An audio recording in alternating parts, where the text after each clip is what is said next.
No, I still Me have to either. put together my boxes and mail them out to my mom and brother in Buffalo. But then, and then I haven't gotten a tree or decorated the house, so I guess I'm like a Grinch. Yeah, I'm in about the same spot. Yeah, Yeah. I could probably look at that TV. Hey, Rosemary.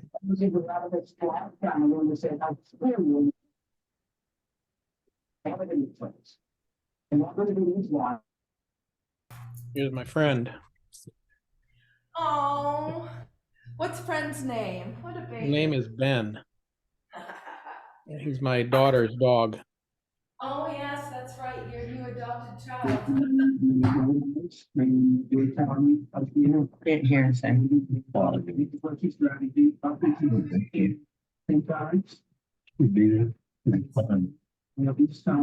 Can't hear anything.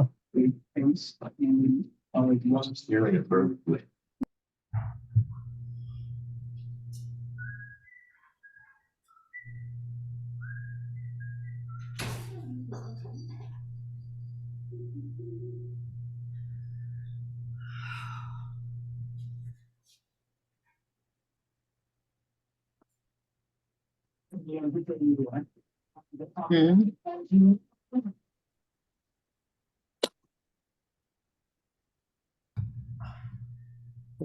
I think we're not expecting Really, we can Becky hear you. tonight, but I think I cannot hear him.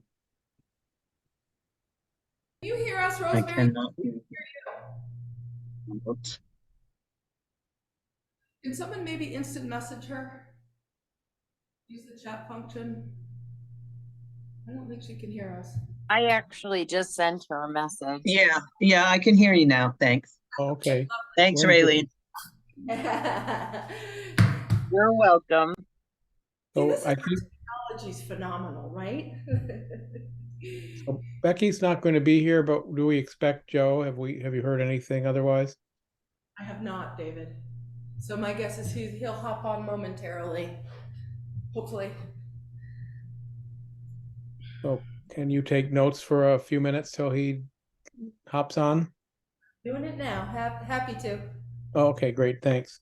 So it is 5:30, so we can call the meeting to order, and we do have a quorum. So this is the meeting of the Barre City Planning Commission on December 14th at 5:30. There's Joe. There he is. Wait just a second.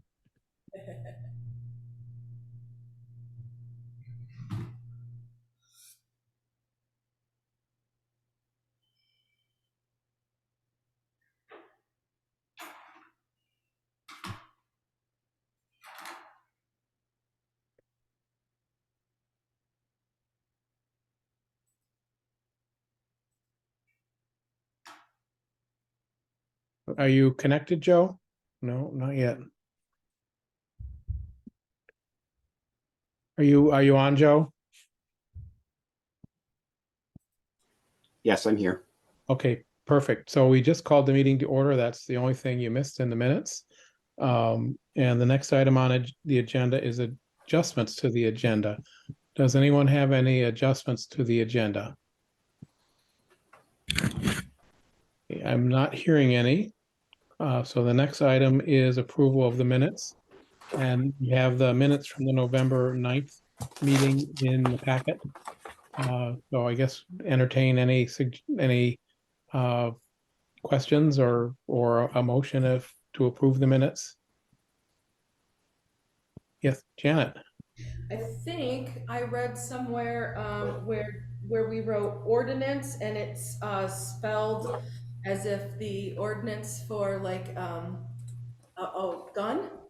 So I'm pretty sure I read that. If just maybe somebody's motion could be any spelling corrections or anything. Anyone else have anything else? Would somebody like to make a motion to approve the minutes from November 9th? You can I raise your will motion to approve and hand. with the correction of the spelling. Okay. Raylene made the motion. Is there a second? I'll second. Okay, Caitlin, second. Is there any other discussion of the minutes?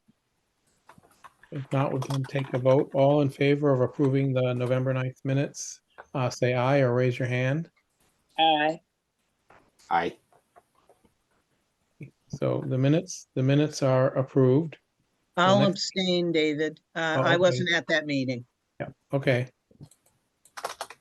Next item on the agenda is public comment for something not on the agenda, and I don't see anybody here other than planning commissioners. So I guess we don't have any public comment. The next item is the part where we get to work, which is old business, and the first item on old business is the discussion of interim zoning changes. And again, in the packet, Janet included some information and language on potential changes. So I don't know if maybe Janet, you want to just do a quick run through of those, and then we can take them up and decide if we want to take any action. Sure, happy to. The first one I did was demolition. I figured that was relatively easy, and that seemed like that was a pretty intense discussion that we've had in past months. So what I did was I looked through several other municipalities' ordinances to see how they handle demolition. Because as I've explained to you before, you know, some houses have come down and there's been no way to prevent that from happening. No one else really has legs around preventing demolition if it's not in any overlay district. There would be other things within somebody's municipality, ours, such as health or issues. So what I did was thinking that it would be easier if we strengthened the application pieces needed for demolition. So that's pages, oh, I didn't number them, but it's number 1 in your packet of changes. So that's the first thing. I added things that could be included as far as, you know, if somebody wanted to take down their house because there was too much asbestos or they didn't have the money or for whatever reason. I added 1 through 8. So that's, we don't have to talk about that tonight, but I got that one off and ready to be able to be discussed at some point. The next one is a picture of this overall, so then it was, one of the options was for demolition was strengthen it or expand it. My copy didn't come out great, but expand the design review overlay district to areas into the north end to prevent demolition just for the sake of demolition. So that was that page. Number 2, density and lot sizes. I combined the 2 for you only because what I found is one plays off the other, and it wasn't easy for me to keep to one thing talking about just density and then just talking about lot sizes. So number 2, I gave you some options about things to talk about, obviously, for density requirements, because we've talked several times about, well, do we just eliminate the density line? What do we do with everything else? So that's 2. 3 was the setback discussion. I gave you a table of what I used to follow for setback requirements, and you can see that we relaxed them quite a bit in the 2019-2020 rewrite. So that was that table, and then I gave you a markup of our dimension table of where we might think to reduce it even further by not drastically reducing it. And on said table, I also suggested, because of the the Home Act, having a minimum lot size. You'll see my notes at the bottom about what are our requirements under the Home Act. So that's the density table. And then number 4 was some of the other things that I'd been collecting about what could be perceived as minor changes to our map and some other things. And like I said in my email, I didn't get to parking. Parking in the Home Act is, I I'm pretty sure it says, but it doesn't go into effect until next year, is 1 parking space. So I think changing the parking will be worth another conversation for sure. But that is an overview of what I gave you. So there. Hope you've had a chance to at least gloss through it, kind of see I hit most of the points we've been talking about, the things that you've asked me to do my best to redline. So that's what I did. Okay, great. Thanks, Janet. Maybe we can kind of take these up one at a time and see where things take us. And that means the first item is demolition. So I would certainly open the floor to anybody's thoughts or comments. Does anyone want to share any thoughts or questions? I will say, as you guys are getting ready to start asking questions and talk amongst ourselves, is if we expand the design review overlay district to some portion of the north end or more of the city, it would require them to not only follow the demolition requirements of the overlay district, but all the other requirements that come with the overlay district for new commercial buildings, that kind of thing. So I just wanted you to maybe think holistically about that as we start to talk. So thank you. Great. So Joe had his hand up first. So Joe. Yeah, so just briefly, I mean, looking at those two options, I was sort of a little iffy on option 2, just because it seems like there could be legitimate reasons for someone to not necessarily need to redevelop something immediately, or is there already sort of an exception, an allowance for that possibility built in? I guess that's sort of a comment and a question, I guess, to start. Okay, and Caitlin had her hand up. Yeah, I think that looking at maybe increasing some of the requirements that people need to provide information about, the demolition makes sense and would be maybe easier in this context than expanding the overlay district, since, as you mentioned, Janet, that comes with other things that the North End neighborhood would then be subject to. In particular, I liked the idea of asking people what their plan was for redevelopment of the site before demolishing a building. I mean, that just seems to me to make sense. If their purpose is just to create an empty lot, do we really want to advocate for that when we have such a need for housing?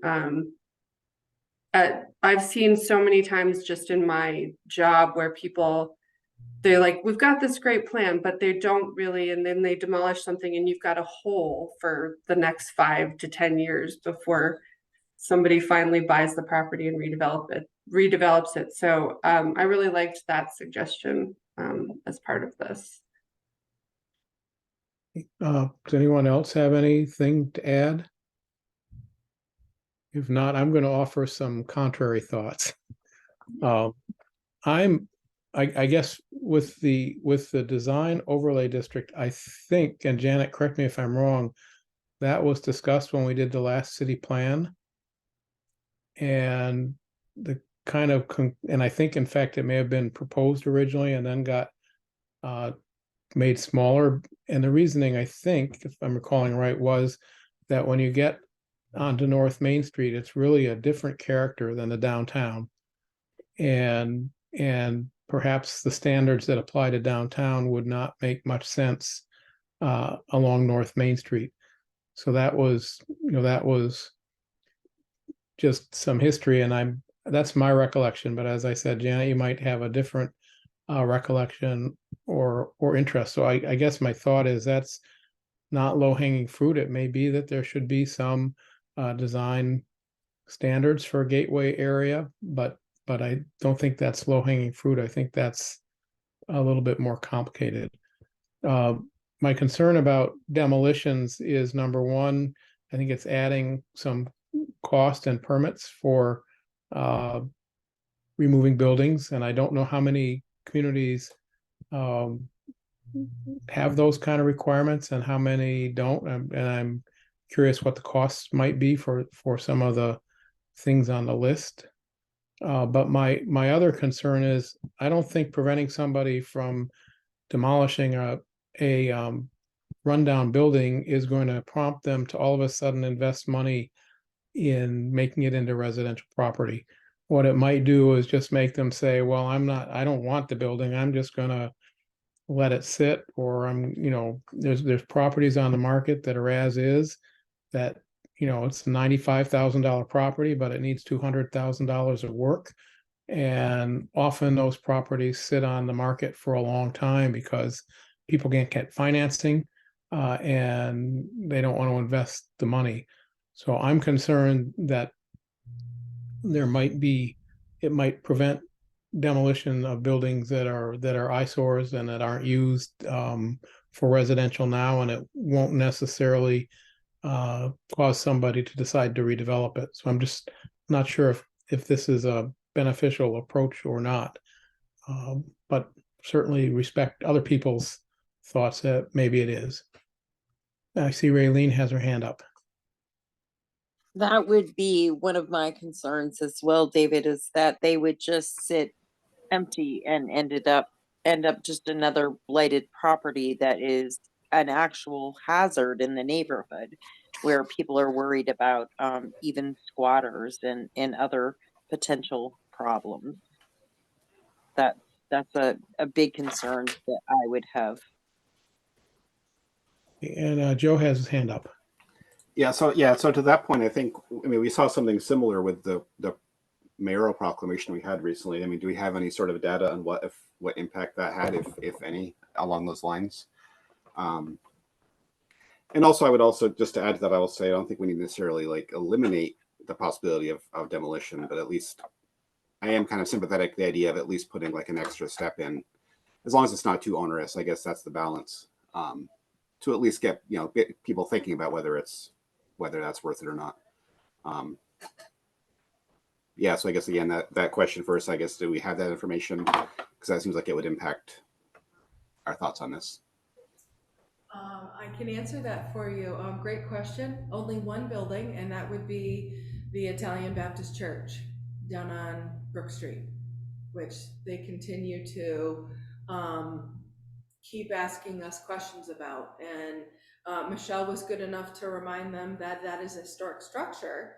So they have to follow the regulations in the historic overlay. So there's a 6-point test they have to prove. It's the same one that St. Monica's had to prove. But other than that, Joe, nobody else.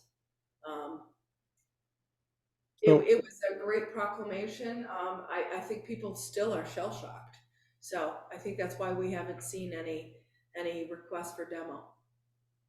So a question about this process is, if there was a requirement for a permit, what would be the criteria for deciding that the permit was granted or not, and who would make that decision?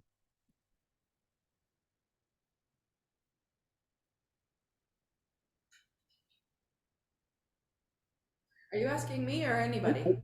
Well, I'm asking anybody, but I think I'm asking. So as you can see in the general exemptions, I changed it so, because in zoning, it says you don't need to get a permit to demolish a structure, not in an overlay. Right. I changed a word to make people have to provide more information. But the very first thing I wrote, which is absolutely something we should talk about, is demolition of a residential structure or containing residential dwelling units is allowed only when a plan for redevelopment of the site accompanies a request. So that is essentially saying, tell us what you're going to do with it. Someone might interpret that as, okay, if you want a plan for how we're going to redevelop the site, essentially you're just going to say no. So I'm playing devil's advocate with myself only to perpetuate a conversation. So if I submitted a plan for redevelopment, and my plan was, I live next door and this is going to be vacant land for me to have a garden on, would that meet the requirement? Is that my redevelopment plan something that you would accept or deny, or what would happen?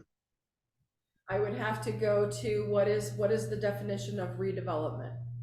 And that's where we would have to hang our hat. What is redevelopment? And I don't think, in your specific case, you know, your hypothetical situation, obviously a garden is not redevelopment. Let's see if we Again- even have a definition, because that's another thing Michelle and I have found is we don't have a lot of definitions for a lot of the words we have in our zoning. So we have to go to, you know, what is the common definition? And we don't have a definition for redevelopment. So what is you know, the Webster's definition of redevelopment? Yep, and I don't know off the top of my head, but my concern is it's very onerous to tell somebody they can only tear down a building if they're going to rebuild something there.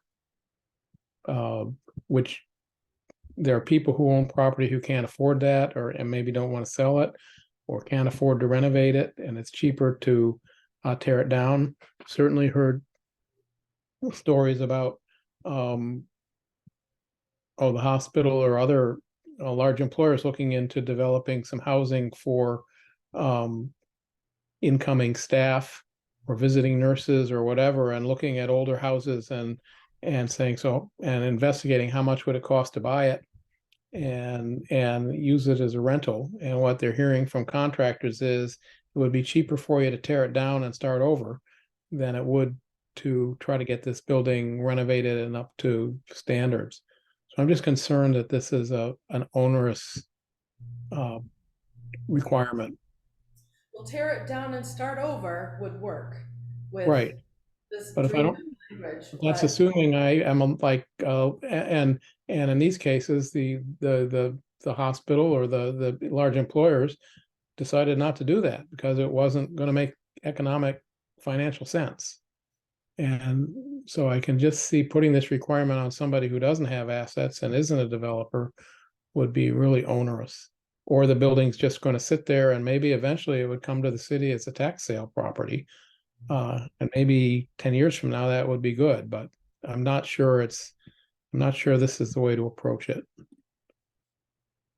Yeah, I couldn't think of anything else at this point. I was reminded of some of the examples that were cited by some of the people that joined us last month, where the apartment building next to Brook Street School came down to build their parking lot that people were not very pleased about.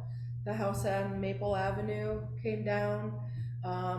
So I'm amenable to whatever you folks think is the best thing to do at this point. But like I said, in order to prepare to give you some options, nobody else is really putting legs around demolition that I have found outside of the overlay district.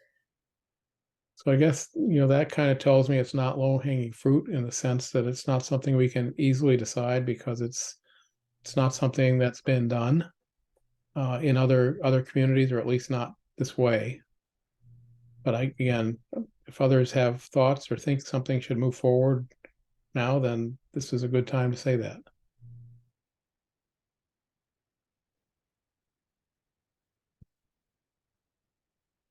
Okay, if not, I think what happens with any of these things that we discuss is it should sort of be put on the list of things to be considered when we do get to a point of doing a complete zoning rewrite and get some professional help and input on how to do that and perspective from that sort of thing.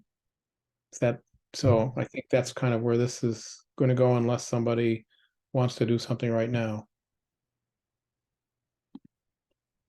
If not, the next thing was density and lot sizes. And this we've discussed a number of times before. Joe, did you have something for density and lot sizes or something on the? It was just a tail thought on the previous one. Okay, And I think I'm just saying I broadly agree because I think I'm sympathetic to the idea of kind of adding these restrictions. but also to not making it too onerous. And I think there is a balance there, but I mean, finding it might be beyond sort of what we can do in this sort of venue. So that was it. Yeah, I think I agree. There might be some good reasons to put some restrictions on or require a review, but yeah, it can't be too onerous either. So density and lot sizes. Some of this comes about, we've discussed it, the planning commission has discussed this on and off for a while, but the new state law actually sort of forces our hand on the zoning ordinance, particularly when it comes to the R4 district, because that will not be compliant with the new state statute, or I think it might, I don't know if it's in effect now or January 1st, but it's pretty soon. It's already in effect, this one. It's in effect. So, the state law now does not allow zoning districts that have quarter acre lot minimum. And it also says that if a single family house can be built on that lot, then and there's water and sewer, then up to four family units. Four units are allowed on that lot. 5, Five? yes. Okay. So our zoning right now, if we remove the density, would allow up to 4. And I thought that's what the state rule was. If there was water and sewer was 4, but maybe it's 5. No, what it boils down to is you take an acre and chop it into 0.2 acres to get to that 5. Right, but I'm talking on a single lot. Once you've chopped the size to allow five lots on an acre, there's also a requirement that says on each of those lots, if there's water and sewer going by that, somebody could build a single family, a duplex, a triplex, or a 4-unit building on that single lot. I think that's what the statute says. Let me So- find the state example. So that means that if somebody had an acre of land, they could split it into 5 lots and put 4 units on each. They could put 20 units on that acre if there's water and sewer, would be the sort of the most dense that could be there. It's not likely to happen that way in established neighborhoods, but that's, I think, what's allowed.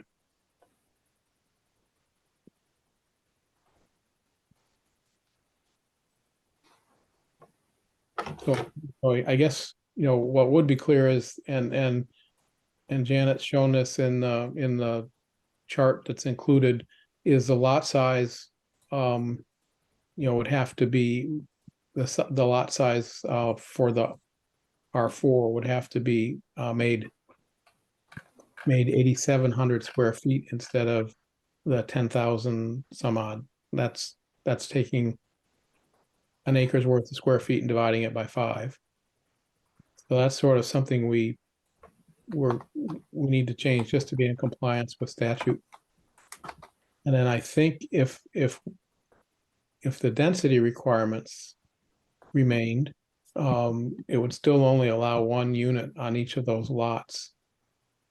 So we would either have to change the density requirement to allow up to 4 on each of those lots, or if the density requirement went away, then the only standard would be in the zoning ordinance that says you can have up to 4 units I think you can have up to 4 units on a lot.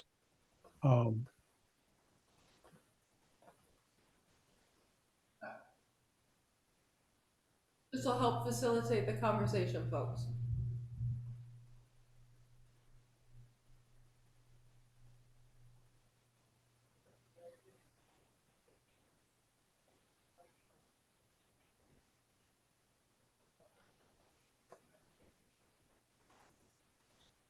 And then they go on to explain to you to subdivide. You can do a myriad of versions of that.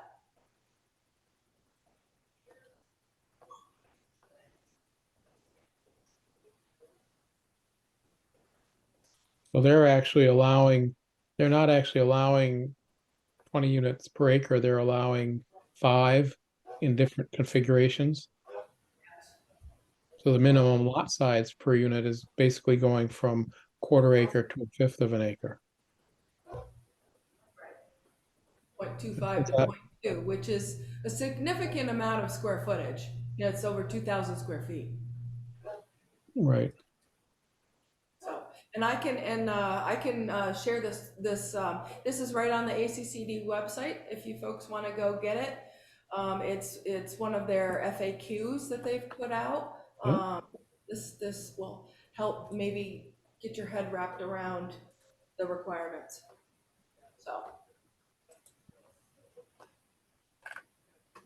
So actually, in this example, this would indicate that there should still be a density requirement of a certain number of square feet per unit. So if somebody wanted to build 2 units, they couldn't do it on a 0.2 acre piece. They'd have to do it on a 0.4 acre piece. Right. So it's not going to be as easy as what you've talked about in the past is let's just get rid of density. We can get rid of density. But their example is tied into talking about density. Right.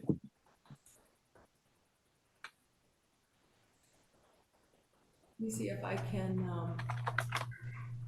find that link and put it in the chat for you guys.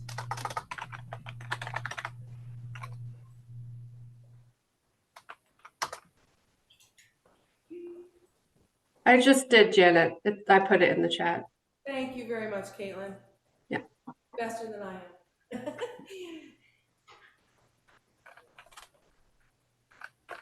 Oh, do people have any thoughts?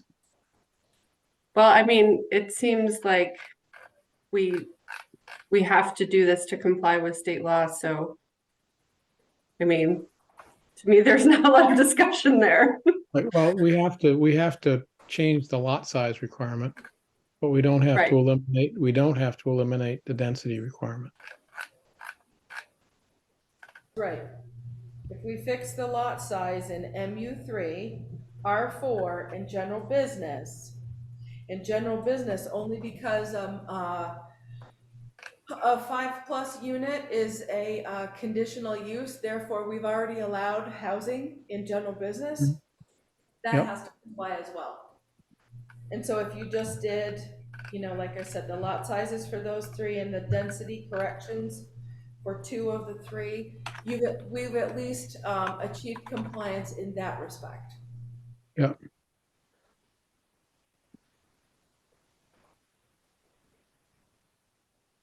And so that's sort of like a minimum that we need to do. And then the question is, do we want to go farther than that with some of these things?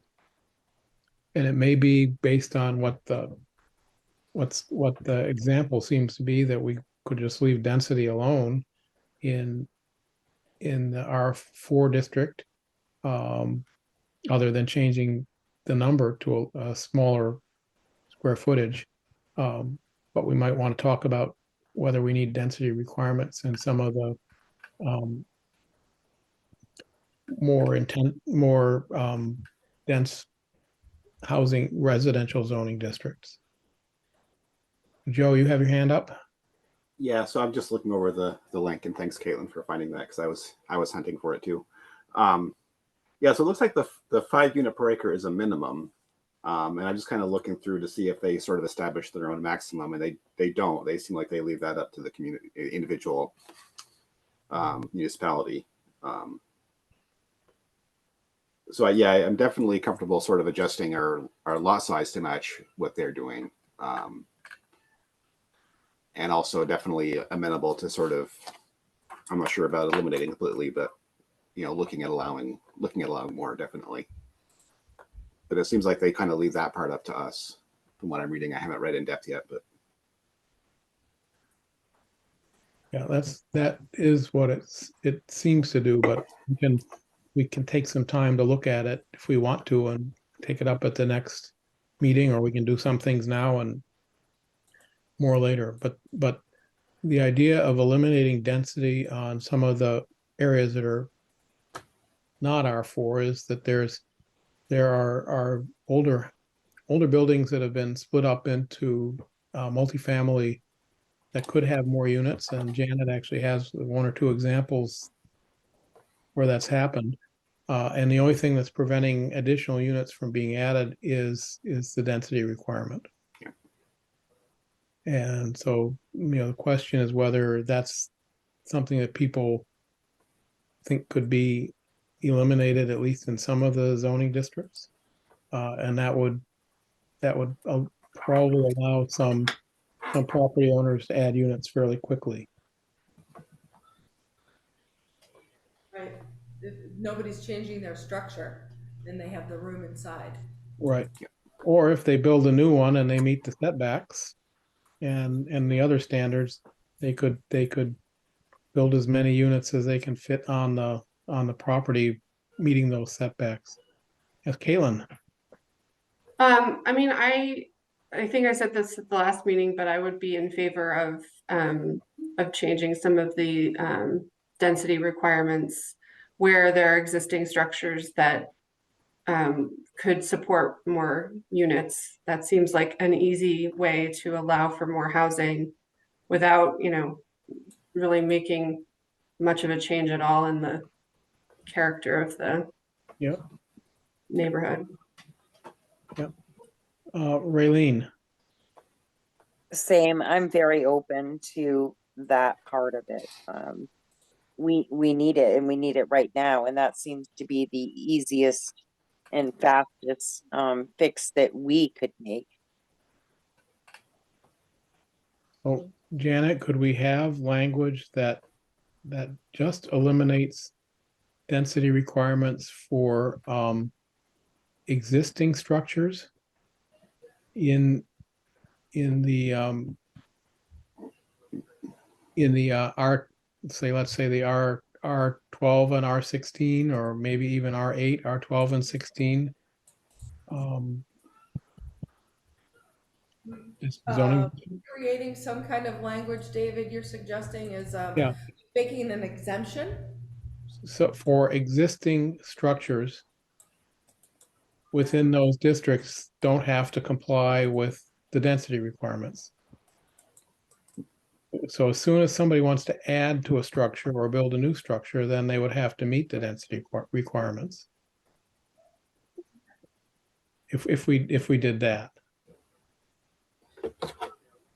That would really help out. That would have helped 14 Highland out last Then we year. wouldn't have to change those zoning. We would just say, if you have a building and you can fit more units in, and the only exception for adding would be any public safety things like a fire escape or an egress of some sort.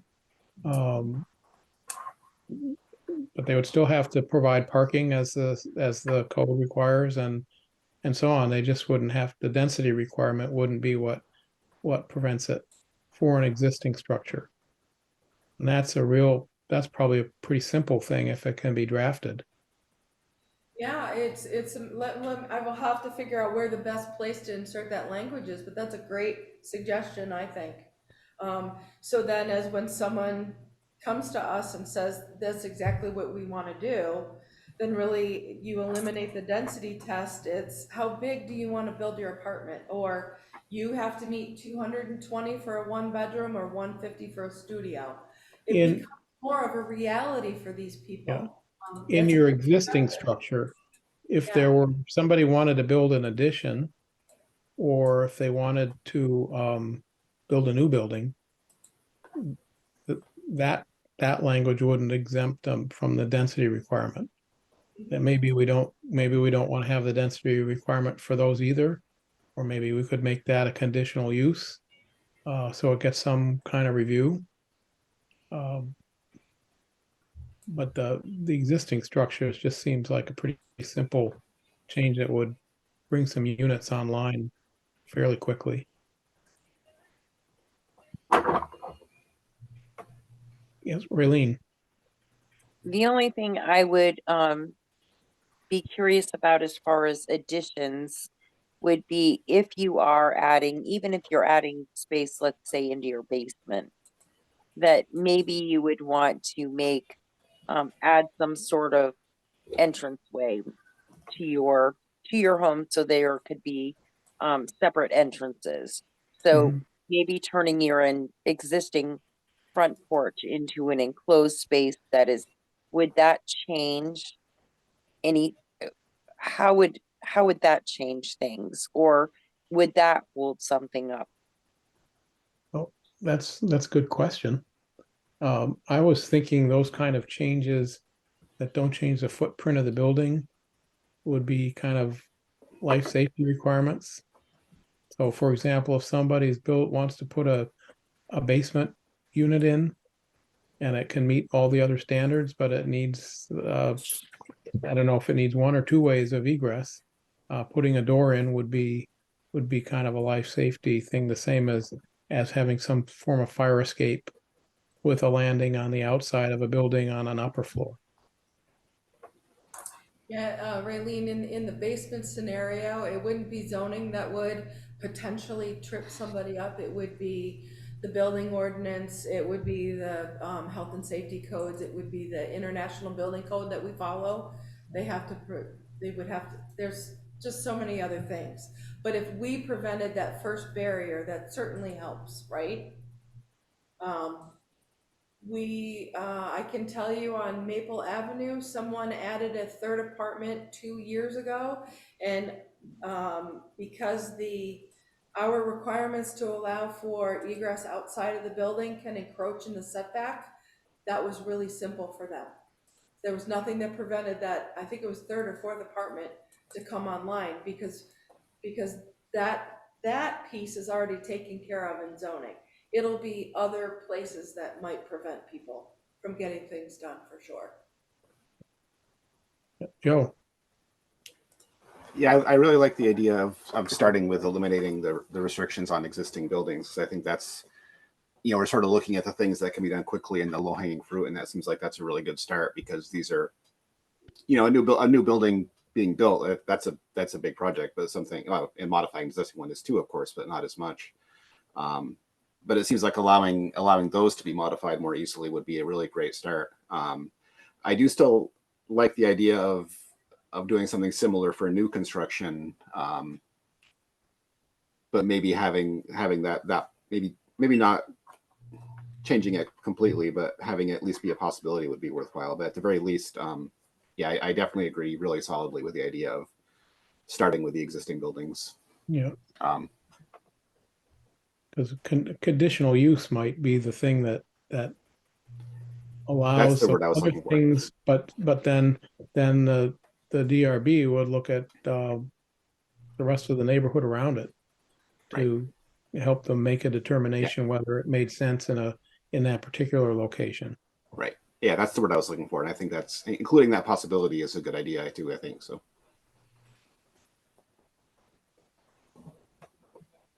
So would people be comfortable with adding that into the language we're asking Janet to draft up to, exempt existing structures if the footprint remains the same, but allow the density requirements to be waived, make that a conditional permit requirement. People seem to like that. Is that something you think you could do, Janet? Yeah, yeah. I can get some language together and so you can look at it for sure. Thank And you. thanks. So for interim zoning, I'm going to think out loud a little bit. We have some things we have to change as far as lot size. We've asked Janet to write up some language about removing density requirements in some of the more densely dense residential zoning districts. And the third thing that is in the charts is the setback requirements. Maybe we want to chat about those as well. Does anybody, the setback requirements, I think what in 1990 were 20 feet for front and backyard, Yeah, I included that so it could right? give you also perspective. And now it's 18 feet, and Janet was throwing out maybe 12 feet. Yeah, at least for R4, it's reducing 16 to 12. I remember when we talked with a consultant in 2019. I mean, that's the district where most of our single family homes are. So we want them to have more of a front yard, more of the residential feel. Right. I didn't think 12 was too bad of a cut. It's funny. Our setbacks are versions of twos and fours, and like Montpelier's are all versions of fives. 5 here, 10 here. So I just wanted to be sure we continue to think about our existing housing and our existing neighborhoods as we don't allow you to go right to the curb or right to the street or right to the right of way. So. Right. But maybe each of you could think about this. If you live in city, where you live, what are the houses in your neighborhood look like as far as setbacks? So I know in my neighborhood, I don't think there's many houses that have a side setback of 12 feet. And I don't know, if I haven't measured, if the houses, by the time you take the front porch, have 12-foot, 20-foot setbacks or 18. But maybe other people are in R4 neighborhoods that do have those things. And Caitlin. Yeah, I was just gonna say basically that I think we should take our cues from what is existing. And if in a certain zoning neighborhood, the setbacks of the existing buildings are 10 feet, why would we have it be 16 feet for a new construction? It should be in line with the other homes in that neighborhood. So if that means reducing some of the setback requirements, I think that makes a lot of sense. So the question would be, they're going to be different in different areas. So houses that were built in the 20s and 30s, they don't have 20-foot setbacks. They don't have 18-foot setbacks. A house that was built in the 60s or 70s probably does. Probably has a much bigger yard area. So I don't know if if we could do something variable, or set a setback and say that if the person applying for the permit can demonstrate that the majority of houses on the street have a lesser setback, then an exception could be allowed. Those, I don't know how that one might be crafted, but it kind of sounds like that's what you're suggesting. So that you don't build a house with an 18-foot setback when everything else is 12. That looks out of place. But you don't Right. build a house with a 12-foot setback if everything else is 18 or 20 feet setback. I mean, to me that seems logical. I'm not a planner, so I don't know if that makes it more difficult in terms of writing the regulations, but like in my neighborhood, all the houses are basically the same distance from the street setback. So if one of them was to be demolished and someone was going to build a new house, and the setback wouldn't allow for it to be built in the same location as the current house is, that doesn't make any sense to me. So taking cues from what's around, the existing character of the neighborhood seems to make sense. Janet, do you think that's something that's draftable for a zoning bylaw that offers that kind of variation? Sounds like a lot of administrative work when a permit gets filed, if somebody wants to be different than what the setback that's in the code is. So here's what I'm thinking. It would help to have a hard number with an asterisk, as you're suggesting, that says if all these houses you visually look right down the street are all at this, there's your caveat. There's your ability to build the house within what is required. I could try to come up with something, but it would certainly help to start with a hard number and then be able to give it, like I said, that asterisk that Yeah, says, here's your condition, here's your exemption. yeah. And would the zoning administrator be the one to grant that, or would that have to have some other review? Depending on how we write it, that could all be done within the office of the zoning administrator. I mean, I think that would be the better way to do it in terms of streamlining the process. Right. But the zoning office of the planning and zoning office, people have to be comfortable being given that authority, and that might mean they have to go out on site and look at the lot and look at the houses around and do some measuring and make, so that there could be some justification or notes in the permit process that demonstrate that that due diligence was done. Yeah, for sure. How do people react to that? I mean, the alternative is that we have these hard numbers in the zoning and we are encouraging people to build houses that are not in keeping with the character of their neighborhood, right?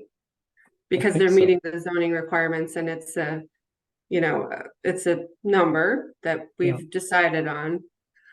Which may make sense in a lot of cases, but then in some it may really not. I feel like I agree with Janet that having some number that you start with makes sense. Because otherwise it would be, every single one would be a whole process. Right. But And if where there that, are exceptions, maybe there should be exceptions. yeah. So if that's the case, is there really a need to change the existing numbers so much as it is just add an asterisk to allow some flexibility?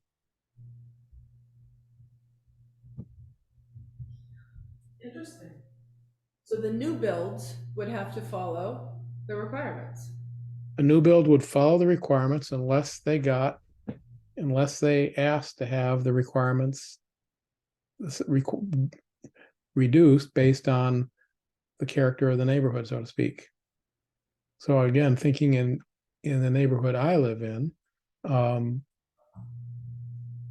actually there's a number of vacant lots on the street behind us, but those houses were all newer builds, and they probably have more setback than the ones on my street that were all built in the 20s. So my street probably has 12-foot setbacks roughly, but I'm betting the houses on that's on Beacon Street, on Burn Street behind, that are newer houses, probably have 18 to 20-foot setbacks. So that's where the asterisk would allow those choices, but it from block to block it could be different.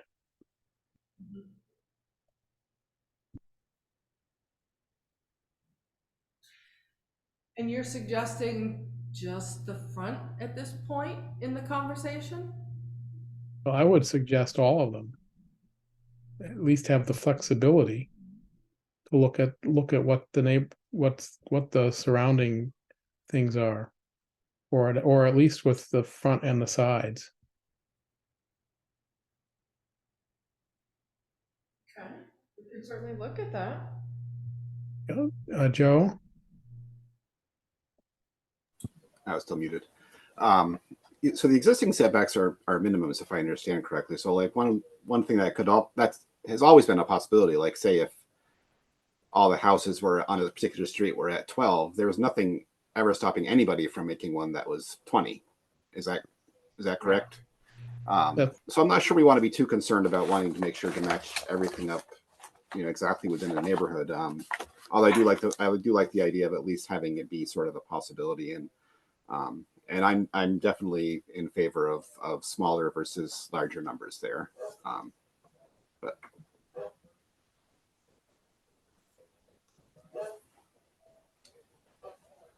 Anyone else have any thoughts on that?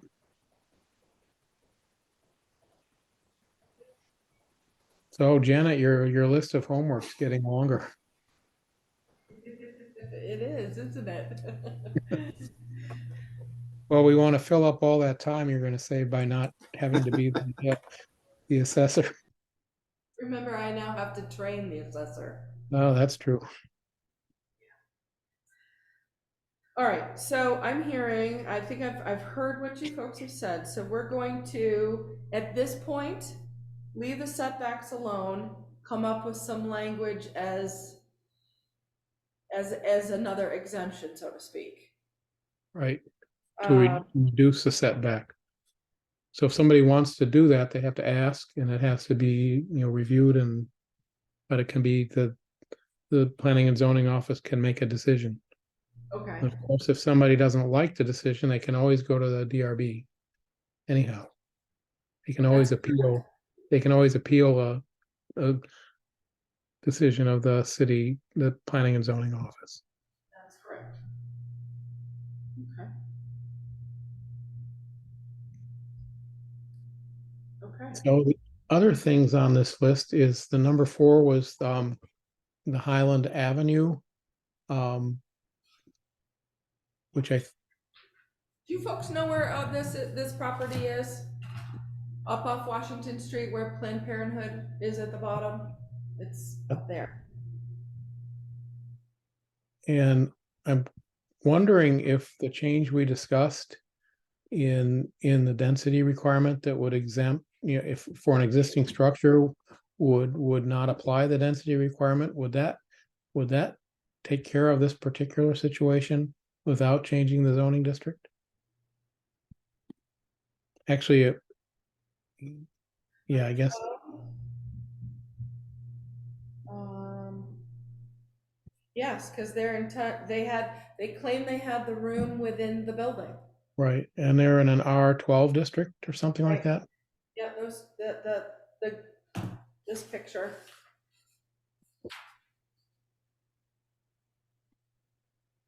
So then that one would be taken care of by the changes we've already discussed. Yep.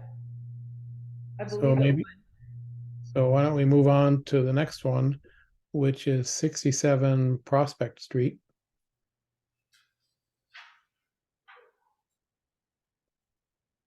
And I think this one would not be addressed by what we've talked about so far. And the reason for that is it's not in a residential zoning district. It's in a mixed use zoning district. Unless we wanted to extend the density housing residential density exception to the mixed use districts. It might not be a bad thing to do either.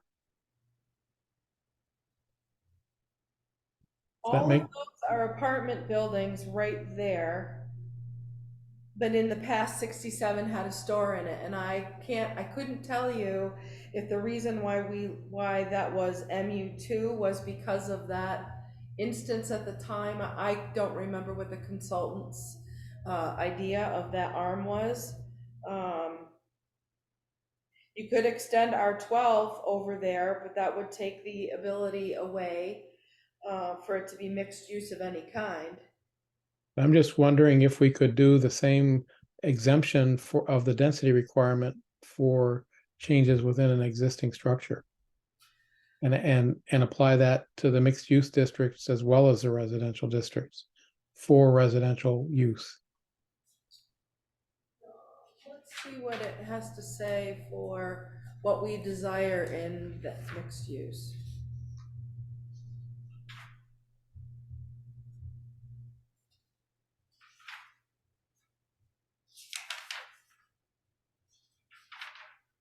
So mixed use 1, neighborhoods with a complete mix of residential, retail, service, and office. MU2, a buffer between business and industrial areas. And so that's MU2. That was a buffer district. I don't see, listening to that suggestion right now, I think could be doable. I'd have to really dive into this one, but I'm happy to see how that would affect all of the 3 mixed use districts. Yeah, yeah. Caitlin, Having looked at this specific example, it seems like it makes sense to allow them to add a residential unit. The buildings surrounding it are all residential, and so I'm kind of struggling. Where's the mixed use in this little district? But I do have a question about in a truly mixed use neighborhood, where you have a more traditional sort of retail on the ground floor with apartments above, not wanting to have those retail spaces become closed off apartments that would sort of change that mixed use feel of that kind of a neighborhood. I don't know if our mixed use districts are that or not. So maybe my concern is not justified, but in this specific example, Janet, that you pulled up, I think would make sense to allow for the additional housing for sure.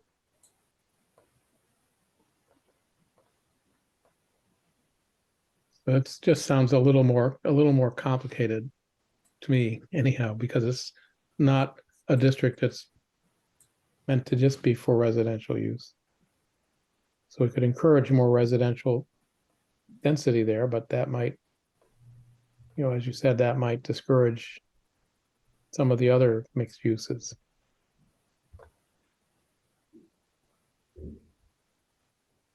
Anyone else have any? Looking at the zoning map, there's very little MU2, which is what this is, and it quite literally looks like it's the buffer areas. So I don't know if you folks are looking at the zoning map. I can certainly pull it up to give you an idea of what, I mean, I don't know. There's a lot of mixed use one, and that's down our down North Main Street, out the north end, and up Washington Street. So when was it Caitlin, you said something about not wanting to lose or hoping to preserve the true mixed use district? I just want to be sure that I understand what you guys want me to come up with, that's all.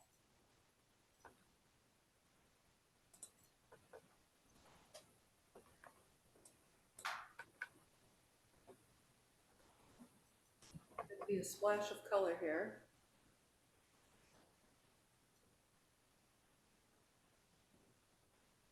And so that's MU2, and that's MU2, and that's about it. And so as you can see where a lot more of the mixed use one is.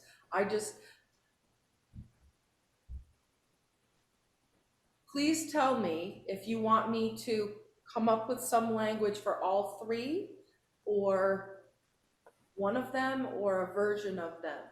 That's all.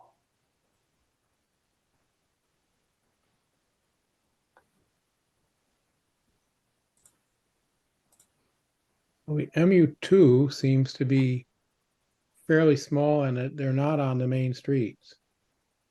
No, it's truly, like you said, David, it's small, it's not there, and it's our text within our language says it provides a buffer between a business and an industrial area and adjoining residential neighborhoods.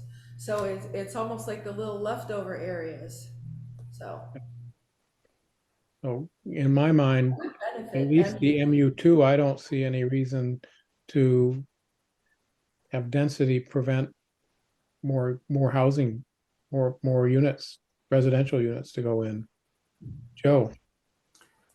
Yeah, I just want to back that comment up. I agree with that. And I think we would want to be more cautious about looking at the MU1s, but we can easily set these proposed changes up to just the MU2 without affecting the MU1s. I mean, so I think that seems pretty reasonable. What's the purpose of the threes? I've kind of looked at a different map, and it seems like there's very little three, mostly really on the outskirts of town. What's sort of the intent with those? You are correct, Joe. It's what we refer to as the gateway areas. Oh, okay. Avoids a pattern of low-density commercial sprawl along the major routes in and out of the Gotcha. city.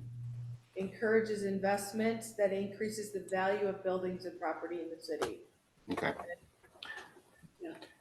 Yeah, so I think I would be comfortable like making this proposed change just for the two. That seems pretty reasonable. You're thinking 2 and 3, the same type of language that gives them the ability to modify an existing structure for residential only? I think definitely the two. I'm a little undecided on the three, so I'll be curious what others think about that. Definitely on the two, though. I solidly agree with that. I'm not sure about the three.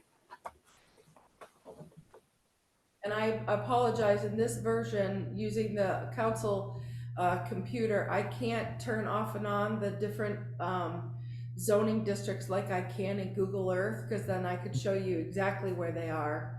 Now they're just a version of pastel colors, but. Yeah. And if anybody wants those, by all means, let me know. I'm happy to share those so you can look at them in Google Earth. Mm-hmm. Well, it sounds like maybe we could start with asking you to change the language, apply the same language that you apply to the residential, R8, R12, R16, also apply that to the MU2.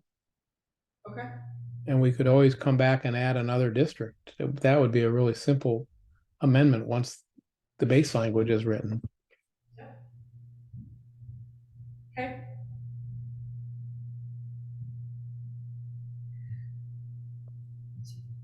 That sound reasonable to everybody?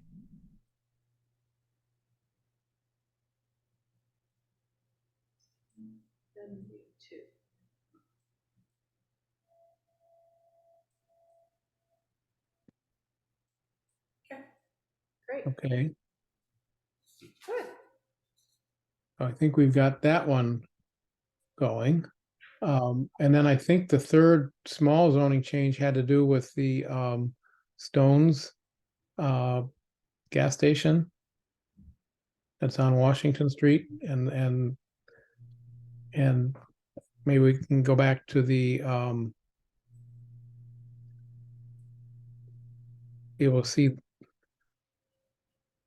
and the issue there is that they would like to build a canopy, but if you look at the photos, it's a very small odd shaped lot because it's at a not squared intersection, and it's pretty cramped. So I guess the Janet suggested some possible language to allow the canopy to be built to the edge of the property line. And I don't know if people have any thoughts about that. Yeah, I can explain to you why I thought it would be easier to fix that if that's the route you wanted to go. Only because they're in that zoning district that stretches all of Washington Street. So it wasn't abutting more of a commercial zoning district where I could suggest changing that property from one zoning district to another. So that's why I suggested what I did for compensation. And they don't want to go away anytime soon. It just was bought last year, like I said, and I think perhaps when we were working on it in 2019, we thought eventually over time that would become more residential, that the outlying gas stations would eventually go away, and things like that would be more in our closer to our downtown. And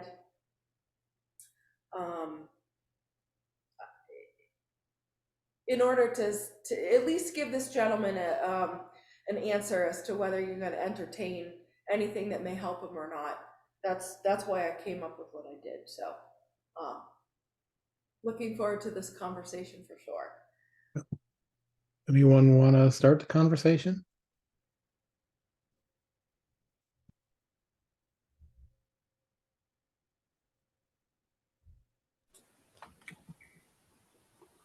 Well, want me to get things started? Maybe somebody will disagree with me then.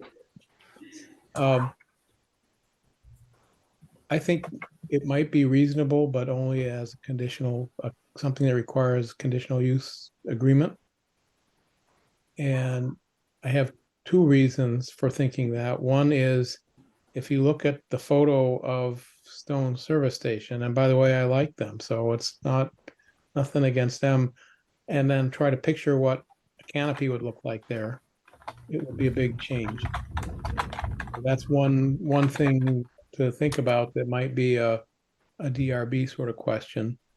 The other is Stone's is not the only gas station, and building the canopies it could be an issue in other places. So I think if you go a little farther up Washington Street, there's another gas station, and I don't know if they have a canopy or not. But when they made changes there, that was a big issue with the DRB, and the neighbors had a huge outcry about even what happened there as it was. So again, maybe not something that doesn't have some second level of review. So Raylene. I agree. There are two other gas stations, one just up the road on the right, and then another just up the road on the Yeah. left. And I think one of them has a canopy and one of them does not. I like Stones too. I go there to always fuel up. My issue though, or concern, would come to snow in the winter, and which direction that was going to fall off or come off, because it is so close to the road. And I'm assuming, I'm assuming it would have to, maybe it's flat and it just drains, and but still I think that has to be a consideration as well, the water and what is draining from that, and what the repercussions as a whole are for the canopy. Good question, good statement. As I read on, number 4, be architecturally integrated and have the same roof pitch as the principal building. The expectation I would think would be it'd have to be a pitched, pitched roof, couldn't be a flat roof. So that right there would force them to do something along that line, so. Yeah, but if it was pitched, it might be pitched to have all the snow and water come out onto the sidewalk. Mm-hmm. Right. If it was right to the, if the canopy was right to the property line and snow is going to slide off the pitched roof, where is it going to land? And I honestly don't know if we take care of the sidewalk up that far. I'm assuming we do. Well, it's the same as the concern about snow falling off of buildings in downtown, or those kind of things, if somebody's walking there. But again, that might be a reason to make it a conditional use, so that the DRB would, be a forum for people to have that discussion and those considerations.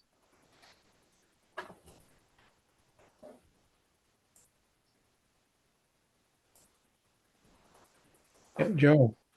Yeah. So I just found a picture of the one that's a little farther up the road, and they sort of have I wouldn't even call it a full canopy. It's just sort of a canopy that really just covers the pumps and not really a true overhang. So I think, and it's also similarly pretty close to the road. So I would think I would tentatively agree with the conditional change possibility, just so it's something that could be reviewed. Especially looking at if there's two in that close of an area, then if you allow one, and the other one could just kind of do the same thing and then possibly exacerbate some of the problems we're talking about. Yeah. Have them in more than one place. So I like the conditional use idea. Make it a possibility, but something that would kind of need a little bit of review. Right, a more in-depth, thoughtful review from other departments. Yep, that's that's where I am with that. Okay. And the other one that's farther up does have a full canopy, but it looks like it's a little farther set back from the Right, road. it's set And that back. might even be, and that might even be Barre Town. It's close enough to the edge. It might be. I'm not sure if it is or not, but regardless, it's farther back. I think it's in the city, but it's near the line. Yeah, it's close either way. But regardless, either way, it's set farther back. So, Anyone else have thoughts?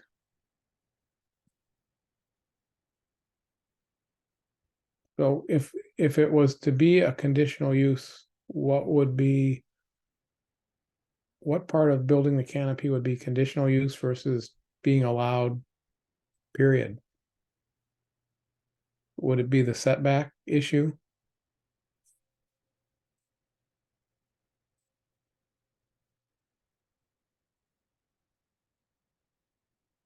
I'm just thinking there are plenty of gas stations that probably can build and have a canopy, and that's the way it is. The issue here seems to be the setback, so that might be where the conditional use part is. Yeah, Rosemary. Joe, maybe if you still have that up, that one near Quality Market up the street, is that a flat? Like you said, it's just over the pumps, but is it a flat structure or does it have a pitch? Can you tell? I have the It, shareability on, Joe, if you want to bring it up for everyone.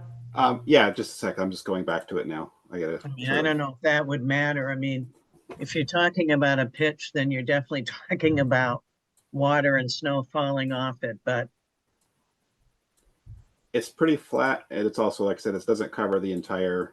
yeah, But just a second, I can share it. I'm just getting it. I'm just getting sort of I'm just virtually wondering driving if back that there. if that would make a difference in how we feel about it. Okay, so let me. There we go. Share screen.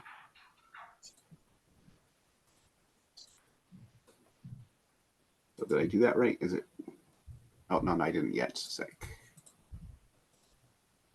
So there, I should be sharing now, am I? Yep. Oh yeah. Oh my goodness. Wow. So that's what it looks like now. So it's not very big, although it does look like it's flat. Huh. So does that? Yeah, that answers my question. I'm wondering Okay, good. what its function really is looking at it from here, but that's okay. It looks like it barely covers the pumps. Right? Well, it keeps the pump probably from Yeah, getting right. wet, and Yeah. maybe if somebody's pumping gas, they can stand under it. If it's Yeah, right. That's not about it. much. Yeah. Yeah. Yeah, So Stones wants an overhang that covers the car and the person, Yeah. so we're out of the elements, not just the pumps. I mean, I guess like anything, it would be, what's the plan? And what is the exact plan? Is it pitched? Is it flat? Is it something like this? I mean, that would be the questions I'd want to have answered. Yeah, I'm just a little concerned that whether the Stone's location is whether that would even be a good idea. And if you don't feel like this is a good time to try to do something with this particular instance, we can take a hard pass on this one for now. And hopefully when we can get a consultant that helps us with the grant that we've got, we bring it up then. Yeah, because if you look at the picture of Stone's, they actually have something similar over their pumps, similar to what the station, a Quality Market has. It looks like. Oh, yeah? And now that I think about it, that might also be some kind of fire suppression.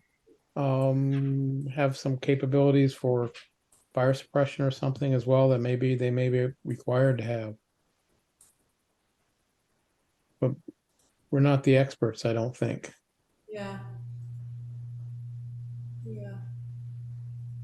That's not South Main.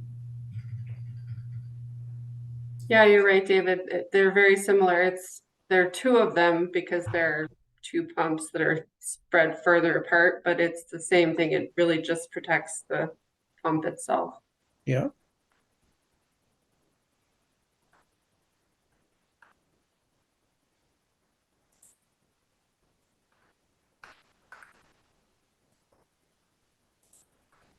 Yeah, you can see the photo. It was also in the agenda packet, Yeah, the photo that Janet shared. You can but see that it. looks like it's the same thing. And I think that might be some regulatory thing for some sort of fire suppression or something. probably, yeah, it's very close. Yeah, they wanted to do something that covers where you park and pump. Yeah. Yeah.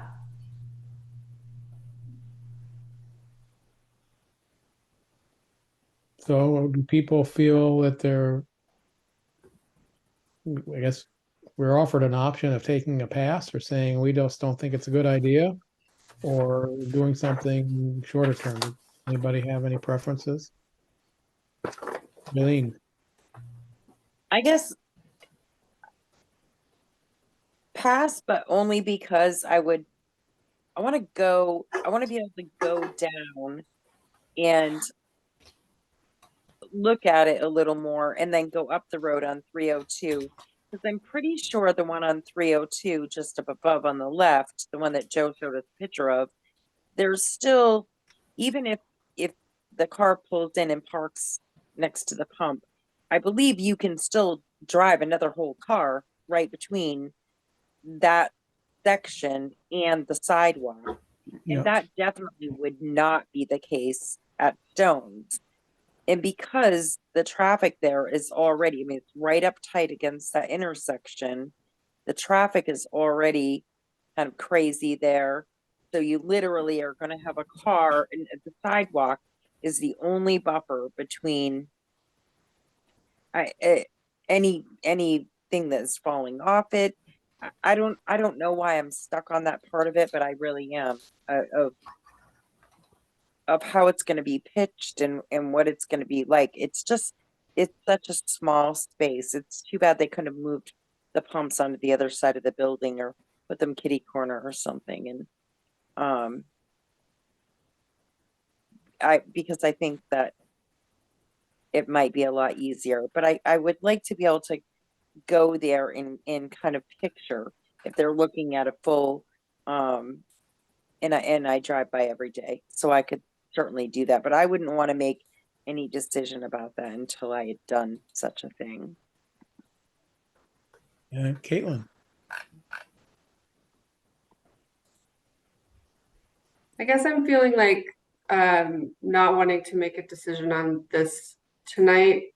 I do see a decision on this could have a trickle effect on some of these other places. And so do we really want to get into making a decision like that that then has these implications that we haven't really fully explored?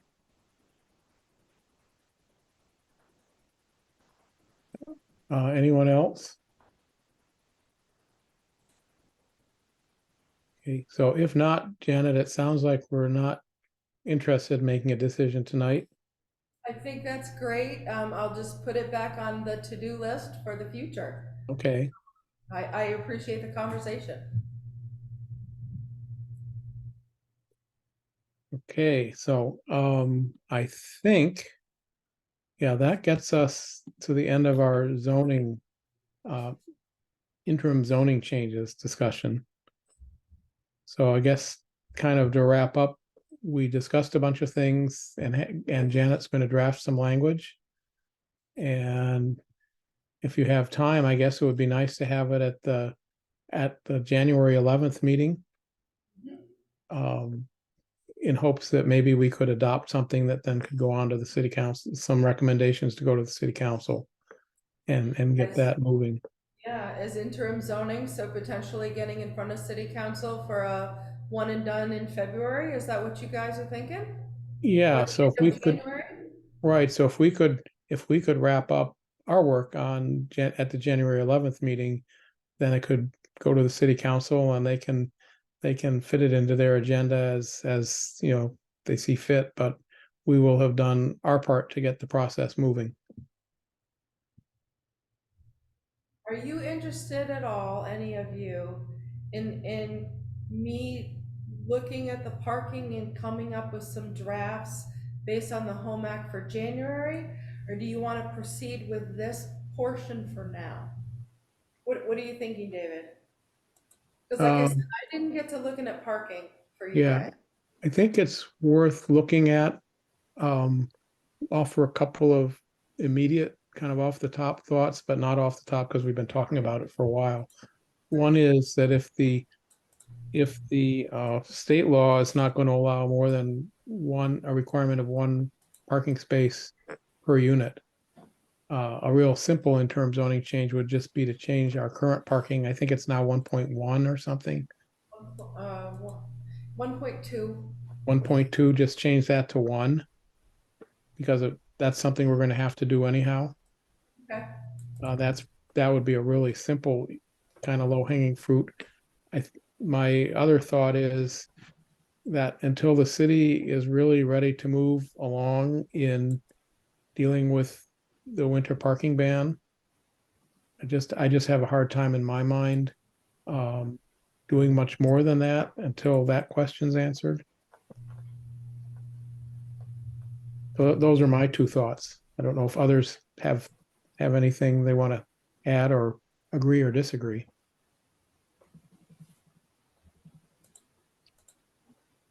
Yes, Rosemary. Can somebody remind me what the parking ban is right now? Is it, Yeah. as it always has been? It's as it always has been, which means from what, November, sometime in Yeah. November, sometime in November to April, April, yeah, you're okay, not allowed to park on the streets overnight. right, okay, I want to make sure that hadn't changed, thank you. That would be a problem if somebody didn't have parking where they lived or whatever. Yeah, Joe. Yeah, I would just say I broadly agree with what you just said. I mean, the winter parking is definitely a huge issue, and then we also remember we had sort of a lot of pushback on even the ADU parking changes, which I thought were pretty conservative. Mhm. So I think with those two things combined, I would definitely say that should go in the back burner. Yeah, having said that, if you have time, Janet, it certainly wouldn't hurt to look at things and we can talk about them. I would just say they should definitely be a lower priority than the other stuff that we've been talking about. Sure. So, Sure. Yeah, I would say being cognizant of your time. with the Right. exception of the change to one, with the exception of Yes. the change to 1 unit per dwelling unit, Yes. 1 parking space What per we're dwelling unit, required to fix, what we're right? required to do. Yeah, I can do that.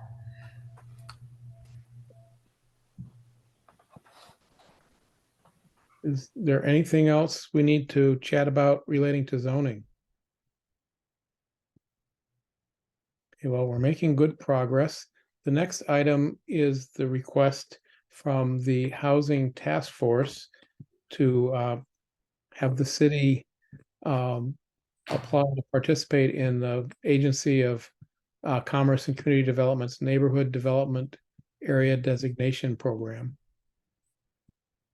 And that's the advantage of that program. I think it's outlined in the letter that came from the Housing Task Force, is that there are a variety of kind of benefits that make development of residential property a lot somewhat easier in those districts.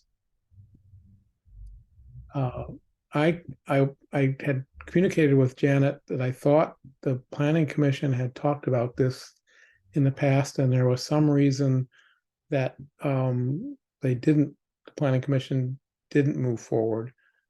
Kind of. It's now coming back to me that I think that reason was the amount of work that had to go into it.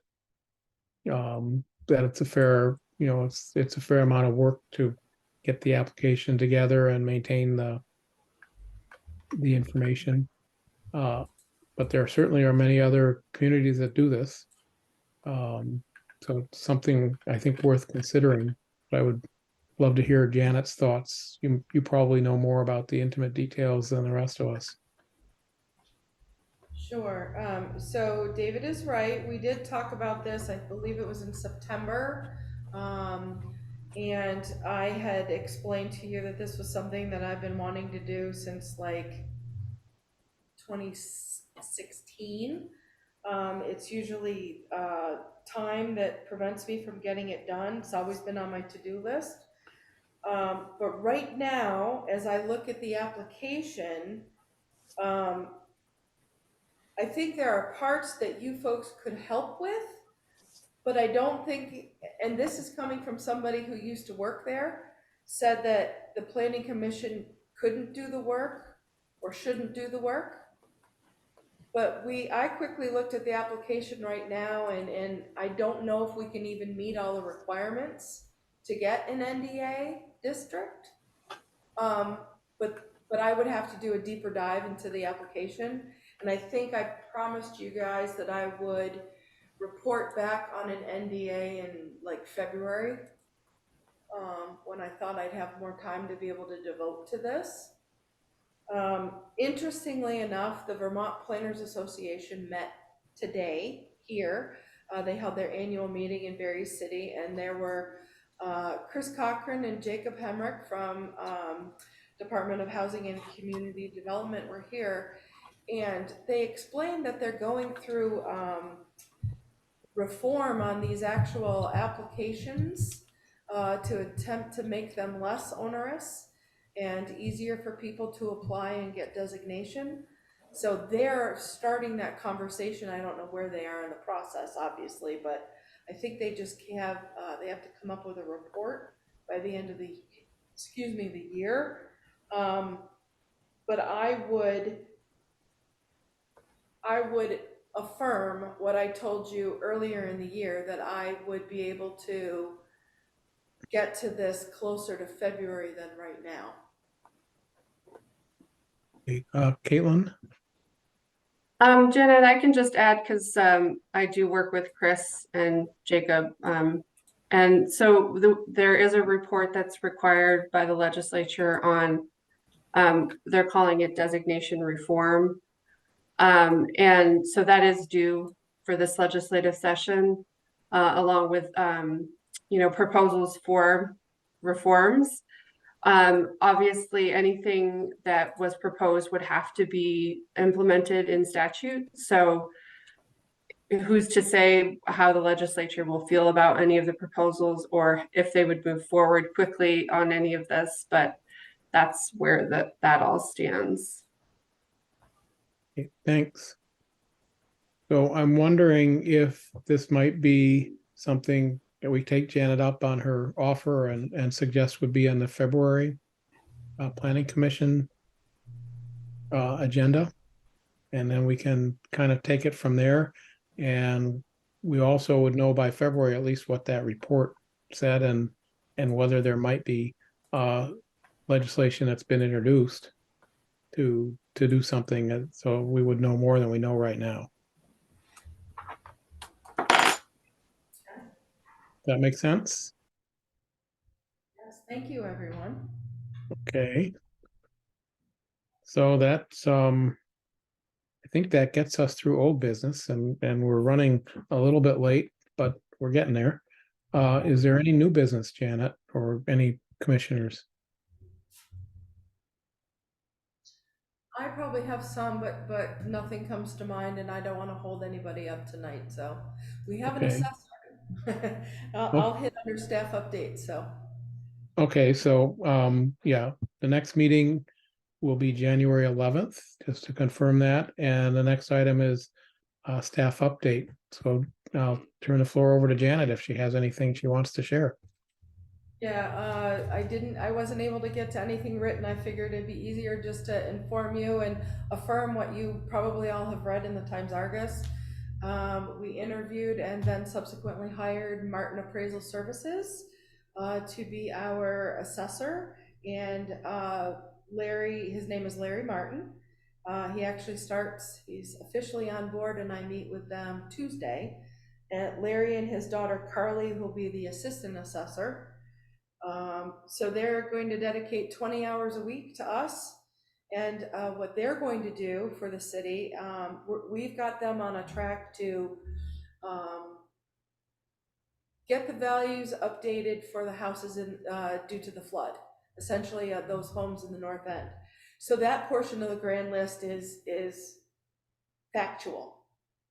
Now, the other thing that benefits, maybe doesn't benefit all of you, is we asked the city council to push out the reappraisal a year, largely because of the flood. Our consultant felt that it would be too much work, too little time to make it all work correctly. So the city council agreed to push out the assessment for 1 year. So that'll occur now in 26.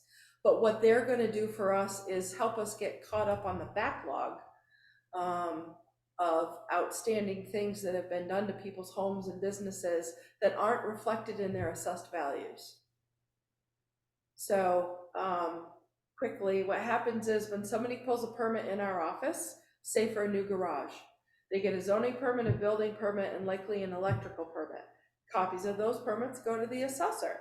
The assessor then at some point within a specific time frame should then go review it and assign value. That hasn't been done on a lot of stuff for a very long time. And so what New England Municipal Consultants has promised to do is help us get caught up with that part of it. So the reappraisal will have a lot of work already done by the time we get around to doing that. And our grand list will actually see some changes and will help with our budget. So those are the two big things that I really wanted to share with you folks and explain in better detail. I know that newspaper articles are pretty in-depth, but it's pretty exciting from my personal standpoint, what's happening, for sure. Well, that's great news. Yeah, for sure. Is there anything else in your staff update? We continue to work on substantial damage in the flood, and that hasn't been easy, but we're making headway, and I feel like there's a light at the end of the tunnel.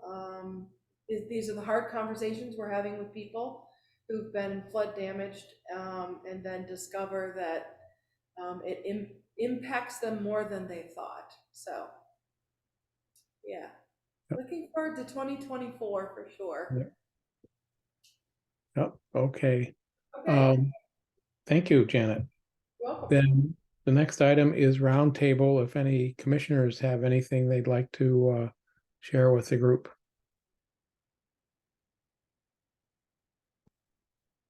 Well, for roundtable, the one thing I would share is I hope everybody has a happy holiday. Thank And you. if there, Well, and if there's Agreed. Happy holiday. yeah, and if there's nothing else, could have a motion to adjourn. Somebody wants to make that motion. I also move. Caitlin moved, Joe seconded. All in favor, say aye or raise your hand. Aye. I Okay, so we are now adjourned. Thank you, everyone. Thank you. Bye. Thank you. Have a Merry full Christmas. Holidays. Thank Look you. forward to our January Merry meeting. Christmas, Happy New Year. Hey, thanks, everyone. Bye-bye. So I'll put the recording in the Dropbox tomorrow morning. perfect. Thank you. You're welcome. Good night.